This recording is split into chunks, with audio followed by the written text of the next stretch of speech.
ಬೆಂಗಳೂರಿನಲ್ಲಿ ನಡೆದ ಒಂದು ಹನಿ ಟ್ರ್ಯಾಪ್ ಕೇಸ್. ಇದು ನಿಜಕ್ಕೂ ಬೆಚ್ಚಿ ಬೀಳಿಸುವಂಥದ್ದು. ಎಲ್ಲ ಶುರುವಾಗಿದ್ದು ಒಂದು ಸಿಂಪಲ್ ಸ್ಕೂಲ್ ಅಡ್ಮಿಷನ್ನಿಂದ. ಮೊದಲಿಗೆ ಹನಿ ಟ್ರ್ಯಾಪ್ ಅಂದ್ರೆ ಏನು ಅಂತ ಅರ್ಥ ಮಾಡ್ಕೊಳ್ಳೋಣ. ಈ ಕೇಸ್ನಲ್ಲಿ ಇಬ್ಬರು ಮುಖ್ಯ ಪಾತ್ರಧಾರಿಗಳು. ಇವರು 2023ರಲ್ಲಿ ಭೇಟಿಯಾಗಿದ್ದು. ನೋಡಿ, ಪರಿಸ್ಥಿತಿ ಎಷ್ಟು ಬೇಗ ಕೈಮೀರಿ ಹೋಯ್ತು ಅಂತ. ಸಂಬಂಧ ಬ್ಲ್ಯಾಕ್ಮೇಲ್ ಆಗಿ ಬದಲಾಯಿತು. ಶುರುವಾಗಿದ್ದು ಬರೀ 2 ಲಕ್ಷ ರೂಪಾಯಿ ಸಾಲದಿಂದ, ಅದು ಶಾಲೆಯ ಹೆಸರಲ್ಲೇ. ಈ ಹಣದ ವಿಚಾರವೇ ಫೋನ್ ನಂಬರು, ಚಾಟ್ಸ್, ಕೊನೆಗೆ ಅಕ್ರಮ ಸಂಬಂಧಕ್ಕೆ ದಾರಿ ಮಾಡಿಕೊಡ್ತು. ಸಾಲ ವಾಪಸ್ ಕೇಳ್ದಾಗ ಅದನ್ನ ಸ್ಕೂಲ್ ಮೇಲೆ ಇನ್ವೆಸ್ಟ್ಮೆಂಟ್ ಅನ್ಕೊಳ್ಳಿ ಅಂತ ಹೇಳ್ದು. ಹಣ ವಾಪಸ್ ಕೇಳಿದ್ದೇ ತಡ ಖಾಸಗಿ ಫೋಟೋಗಳನ್ನಿಟ್ಕೊಂಡು ಬ್ಲ್ಯಾಕ್ಮೇಲ್ ಶುರುವಾಯಿತು. ಈ ಸಂಚಿನಲ್ಲಿ ಆ ಶಿಕ್ಷಕಿ ಒಬ್ಳೇ ಇರ್ಲಿಲ್ಲ, ಅವಳ ಭಾವಿ ಪತಿ ಕೂಡ ಜೊತೆಗಿದ್ದ.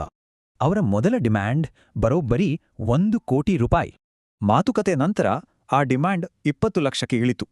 ಬೆದರಸಿ ಕಾರಿನಲ್ಲೇ ಕೂರಿಸಿ ತಕ್ಷಣವೇ 1.9 ಲಕ್ಷ ರೂಪಾಯಿ ಪಾವತಿಸಿಕೊಂಡ್ರು. ಒಂದ್ ಕಡೆ ಸಮಾಜದಲ್ಲಿ ಮರ್ಯಾದೆ ಹೋಗುತ್ತೆ ಅನ್ನೋ ಭಯ, ಇನ್ನೊಂದ್ ಕಡೆ ಈ ಸುಳ್ಳಿಗೆ ನಿಲ್ಲಲ್ಲ ಅನ್ನೋ ಸತ್ಯ. ಅವನು ಕಾಂಟ್ಯಾಕ್ಟ್ ಕಟ್ ಮಾಡಿದಾಗ ಶಿಕ್ಷಕಿ ಅವನ ಹೆಂಡ್ತಿಗೆ ಕಾಲ್ ಮಾಡಿದ್ಲು. ಈ ಬೆದರಿಕೆ ನಿಲ್ಲಲ್ಲ ಅಂತ ಗೊತ್ತಾದ್ಮೇಲೆ ಅವರು ಸಿಸಿಬಿ ಪೊಲೀಸರ ಬಳಿ ಹೋದ್ರು. ಪೊಲೀಸರು ತಕ್ಷಣ ಆ ಮೂವರನ್ನು ಬಂಧಿಸಿದರು.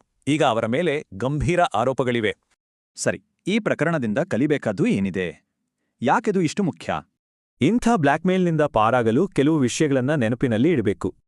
ಕೊನೆಯದಾಗಿ, ಈ ಘಟನೆ ಒಂದು ಮುಖ್ಯವಾದ ಪ್ರಶ್ನೆಯನ್ನು ನಮ್ಮ ಮುಂದೆ ಇಡುತ್ತೆ.